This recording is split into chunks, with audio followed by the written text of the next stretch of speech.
ఒకప్పుడు సీఎంగా రాష్ట్రాన్ని రూల్ చేసిన నాయకుడు ఇప్పుడు ఒక్కరోజు అసెంబ్లీకి వచ్చి సంతకం పెట్టి వెళ్లిపోయారు. కానీ ఆ సంతకం హాజరుగా లెక్కలోకి వస్తుందా లేక అనర్హత వేటు అనే పెద్ద రాజకీయ షాక్ ఎదురవుతుందా? ఈ ఒక్క ప్రశ్న చుట్టూ రాష్ట్రంలో రాజకీయ డ్రామా జోరుగా సాగుతోంది. ఫిబ్రవరి 24, 2025 దాదాపు 8 నెలల తర్వాత జగన్ గారు అసెంబ్లీలో కనిపించారు. వైసీపీ ఎమ్మెల్యేలతో కలిసి వచ్చారు, సంతకం పెట్టారు, కాసేపు సభలో ఉన్నారు. కానీ ఆ తర్వాత వాకౌట్. సరిగ్గా 11 నిమిషాలు మాత్రమే అక్కడ గడిపారు. ఈ 11 నిమిషాలు ఎందుకు ఇంత పెద్ద హైప్ క్రియేట్ చేశాయి?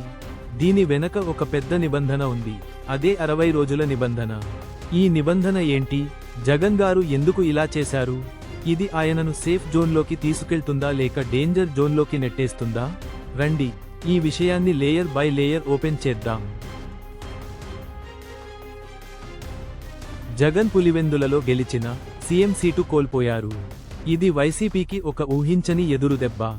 ఈ ఓటమి తర్వాత జగన్ రాజకీయంగా ఎలా రీబిల్డ్ చేస్తారనే చర్చ మొదలైంది. కానీ అసెంబ్లీకి రాకపోవడం ఆ చర్చని మరో మలుపు తిప్పింది.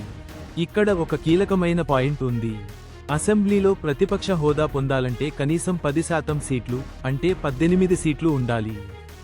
వైసీపీకి 11 మాత్రమే ఉన్నాయి. దీనితో జగన్ గారికి ఆ హోదా దక్కలేదు. ఆయన లాజిక్ ఏంటంటే, నాకు హోదా లేకపోతే అక్కడ కూర్చుని నేను ఏం చేస్తాను? నా గొంతు ఎవరు వింటారు? కానీ ఈ నిర్ణయం ఆయనకు ఒక ఊహించని రిస్క్ని తెచ్చిపెట్టింది, అదే 60 రోజుల నిబంధన. ఇప్పుడు అసలు మ్యాటర్లోకి వెళ్దాం. భారత రాజ్యాంగంలో ఆర్టికల్ 194 అనే రూల్ ఉంది. దీని సారాంశం ఏంటంటే, ఒక ఎమ్మెల్యే వరుసగా 60 రోజులు అసెంబ్లీ సమావేశాలకు హాజరు కాకపోతే, దానికి సరైన కారణం లేకపోతే ఆయన సభ్యత్వం రద్దు అవుతుంది. ఈ రూల్ ఎందుకు వచ్చింది? ఒక ఎమ్మెల్యే అంటే కేవలం ఒక వ్యక్తి కాదు, ఆ నియోజకవర్గంలో లక్షలాది ప్రజల గొంతుక. ఆయన సభలో లేకపోతే ఆ ప్రాంత సమస్యలు ఎలా బయటపడతాయి? ఈ రూల్ బ్రిటిష్ పార్లమెంట్ నుంచి స్ఫూర్తి తీసుకున్నది. దీని ఉద్దేశం ఎమ్మెల్యేలు తమ బాధ్యతలను సీరియస్గా తీసుకోవాలని. ఈ రూల్కి ఒక చిన్న ఎక్సెప్షన్ ఉంది. ఒకవేళ ఎమ్మెల్యే సభకు రాలేని సమయంలో సరైన కారణం చూపిస్తే స్పీకర్ దాన్ని అంగీకరించవచ్చు. ఉదాహరణకు అనారోగ్యం లేదా వ్యక్తిగత కారణాలు. కానీ జగన్ గారు 8 నెలలుగా ఎలాంటి కారణం చెప్పలేదు. ఆయన సైలెన్స్ రాజకీయ వ్యూహంగా కనిపించినా ఇప్పుడు ఆ సైలెన్సే ఆయన మెడకు ఉరిలా మారేలా ఉంది. ఇలాంటి సంఘటనలు గతంలో కూడా జరిగాయి. 1980లలో తమిళనాడులో ఒక ఎమ్మెల్యే అసెంబ్లీకి రాకపోవడంతో అనర్హత వేటు పడింది. కానీ ఆ కేసు కోర్టులో ఏళ్ల తరబడి సాగింది. ఇప్పుడు జగన్ కేసులో కూడా అలాంటి లీగల్ ఫైట్ వచ్చే ఛాన్స్ ఉందా? ఈ రూల్ అప్లై చేయడం స్పీకర్ అయ్యన్న పాత్రుడు చేతుల్లో ఉంది. ఆయన టీడీపీ సీనియర్ లీడర్ కావడంతో ఇక్కడ రాజకీయ ఒత్తిడి కూడా పనిచేసే అవకాశం ఉంది. అంటే ఈ రూల్ ఒక రాజకీయ ఆయుధంగా మారే ఛాన్స్ ఉందన్నమాట. ఇప్పుడు అసలు పాయింట్కి వస్తే జగన్ గారు ఫిబ్రవరి 24న సంతకం పెట్టారు. కానీ అది హాజరుగా లెక్కలోకి వస్తుందా? ఇక్కడ ఒక టెక్నికల్ అంశం ఉంది. అసెంబ్లీ రూల్స్ ప్రకారం ఒక రోజుని సిట్టింగ్ డే గా లెక్కించాలంటే ఆ రోజు అధికారిక డిస్కషన్ లేదా లెజిస్లేటివ్ బిజినెస్ జరగాలి. కానీ జగన్ గారు వచ్చిన రోజు గవర్నర్ ప్రసంగం మాత్రమే జరిగింది. ఇది ఒక సమావేశం. ఇలాంటి రోజులు సిట్టింగ్ డేస్గా కౌంట్ అవుతాయా కావా అనే డిబేట్ ఉంది. కొందరు లీగల్ ఎక్స్పర్ట్స్ అంటున్నారు, గవర్నర్ ప్రసంగం రోజున సంతకం పెట్టడం టెక్నికల్గా హాజరుగా రికార్డ్ కాకపోవచ్చు. ఎందుకంటే అది ఒక సంప్రదాయ ఈవెంట్, అసలు లెజిస్లేటివ్ డిబేట్ కాదు. ఒకవేళ ఈ వాదన సరైనదైతే జగన్ ఆ 11 నిమిషాలు అసెంబ్లీలో ఉన్న 60 రోజుల గడువు రీసెట్ కాకపోవచ్చు. అంటే ఆ 8 నెలల గ్యాప్ ఇంకా కంటిన్యూ అవుతుందన్నమాట. ఇక్కడ మరో ఇంట్రెస్టింగ్ యాంగిల్ ఉంది. జగన్ గారు ఈ రిస్క్ తెలిసే వచ్చి సంతకం పెట్టారా లేక ఆయన టీంలో ఈ రూల్ మీద సరైన క్లారిటీ లేదా? ఒకవేళ ఈ సంతకం వేస్ట్ అయితే జగన్పై అనర్హత వేటు పడే ఛాన్స్ ఇంకా బలంగా ఉంది. కానీ ఒక ట్విస్ట్ ఏంటంటే, ఈ విషయంలో స్పీకర్ నిర్ణయం రూల్స్ బేస్డ్గా ఉంటుందా లేక రాజకీయ ప్రేరేపితంగా ఉంటుందా? ఇది ఒక $1 మిలియన్ క్వశ్చన్. ఇప్పుడు కొంచెం రాజకీయ కోణంలోకి వెళ్దాం.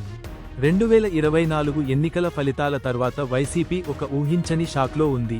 151 సీట్ల నుంచి 11 సీట్లకు పడిపోవడం అంటే ఆ పార్టీ బేస్ షేక్ అయినట్టే. జగన్ ప్రతిపక్ష హోదా కోసం హైకోర్టులో కేసు వేశారు, కానీ ఆ కేసు ఇంకా పెండింగ్లో ఉంది. ఈ లోపు అసెంబ్లీకి రాకపోతే అనర్హత భయం పట్టుకుంది. అందుకే ఈ సంతకం డ్రామా అని కొందరు అంటున్నారు. కానీ ఇది కేవలం అనర్హత నుంచి తప్పించుకోవడానికేనా, లేక ఇందులో ఇంకేదైనా డీప్ గేమ్ ఉందా? జగన్ గారు అసెంబ్లీకి రాకపోవడం వెనక ఒక ప్లాన్ ఉందని కొందరు అనుకుంటున్నారు. నాకు అన్యాయం జరిగింది, నా గొంతును అణచివేస్తున్నారు అనే సానుభూతి క్రియేట్ చేయడం కోసం ఇలా చేస్తున్నారని ఆయన అభిమానులు చెబుతున్నారు. ఈ సంతకం ఒక టెక్నికల్ మూవ్ మాత్రమే కాకుండా రాజకీయంగా ప్రజల్లో ఒక ఇమేజ్ రీబిల్డ్ చేయడానికి కూడా ఉండొచ్చు. ఉదాహరణకు, నేను వచ్చాను, కానీ నన్ను సీరియస్గా తీసుకోవడం లేదు అనే నరేటివ్ సెట్ చేయొచ్చు. మరోవైపు ఈ సంతకం ఒక సంకేతం కూడా కావచ్చు, వైసీపీ కేడర్కి మీ లీడర్ ఇంకా గేమ్లో ఉన్నాడు అని చెప్పడానికి. ఎందుకంటే ఓటమి తర్వాత పార్టీలో ఒక రకమైన నీరసం కనిపించింది. ఈ చిన్న సంతకం డ్రామాతో ఆ నీరసాన్ని బ్రేక్ చేయాలని జగన్ టీం భావించి ఉండొచ్చు. కానీ ఈ స్ట్రాటజీ సక్సెస్ అవుతుందా లేక బెడిసి కొడుతుందా, ఇది ఇంకా చూడాల్సి ఉంది. కూటమి ప్రభుత్వం ఈ సంతకం డ్రామాని సీరియస్గా తీసుకుంది. డిప్యూటీ స్పీకర్ రఘురామకృష్ణరాజు ఒకప్పుడు వైసీపీలో ఉండి జగన్తో విభేదించి బయటకొచ్చిన నాయకుడు ఈ విషయంలో గట్టిగా స్పందించారు. 60 రోజులు రాకపోతే అనర్హత ఆటోమేటిక్ అని హెచ్చరించారు. స్పీకర్ అయ్యన్న పాత్రుడు కూడా ఇదే లైన్లో మాట్లాడారు. వీళ్ల లాజిక్ ఏంటంటే, సంతకం పెట్టిన సభలో యాక్టివ్గా పాల్గొనకపోతే దానికి వాల్యూ లేదు. ఇక్కడ ఒక డౌట్ వస్తుంది, స్పీకర్ నిర్ణయం స్వతంత్రంగా ఉంటుందా? Ayyanna Patrudu TDP senior leader, కూటమి ప్రభుత్వం అధికారంలో ఉంది. ఒకవేళ ఈ అవకాశాన్ని వాడుకుని జగన్పై అనర్హత వేటు వేస్తే వైసీపీకి అది ఒక పెద్ద రాజకీయ ఎదురుదెబ్బ అవుతుంది.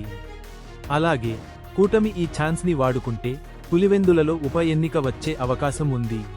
మరోవైపు కూటమి నాయకులు ఈ సంతకాన్ని ఒక మాక్రీగా కూడా చూస్తున్నారు. 11 నిమిషాలు వచ్చి సంతకం పెట్టి వెళ్లడం ఏం బాధ్యత అని విమర్శిస్తున్నారు. ఇది జగన్ ఇమేజ్ని మరింత డ్యామేజ్ చేసే అవకాశం ఉంది. ఈ రాజకీయ షోడౌన్ ఇప్పుడు అసెంబ్లీలోనే కాదు, సోషల్ మీడియాలో కూడా హాట్ టాపిక్ అయింది. ఇప్పుడు బంతి స్పీకర్ దగ్గర ఉంది. జగన్ సంతకాన్ని హాజరుగా లెక్కలోకి తీసుకుంటారా, లేక రూల్స్ని స్ట్రిక్ట్గా అప్లై చేసి అనర్హత వేటు వేస్తారా? ఒకవేళ అనర్హత పడితే పులివెందులలో ఉప ఎన్నిక వస్తుంది. 2024లో ఓడిపోయిన వైసీపీకి అది ఒక పెద్ద సవాల్ అవుతుంది. ఒకవేళ కూటమి ఈ ఛాన్స్ని వాడుకుంటే జగన్ రాజకీయ భవిష్యత్తుపై ఇంకో పెద్ద ప్రశ్న లేవనెత్తుతుంది. మరోవైపు జగన్ ఈ అనర్హత వేటుని కోర్టులో సవాల్ చేసే ఛాన్స్ కూడా ఉంది. గతంలో ఇలాంటి కేసులు కోర్టులో ఏళ్ల తరబడి సాగాయి. ఇక్కడ మరో హైపోథెటికల్ సీన్ ఆలోచిద్దాం. ఒకవేళ అనర్హత పడి ఉప ఎన్నిక వచ్చి జగన్ మళ్లీ గెలిస్తే అది వైసీపీకి ఒక కొత్త ఊపు తెస్తుంది. కానీ ఒకవేళ ఓడిపోతే అది జగన్ రాజకీయ కెరీర్కి ఒక ఫుల్ స్టాప్ కావచ్చు. మీరు ఏమనుకుంటున్నారు? జగన్ ఈ సంతకంతో సేఫ్ అయ్యారా లేక ఇంకా రిస్క్లోనే ఉన్నారా?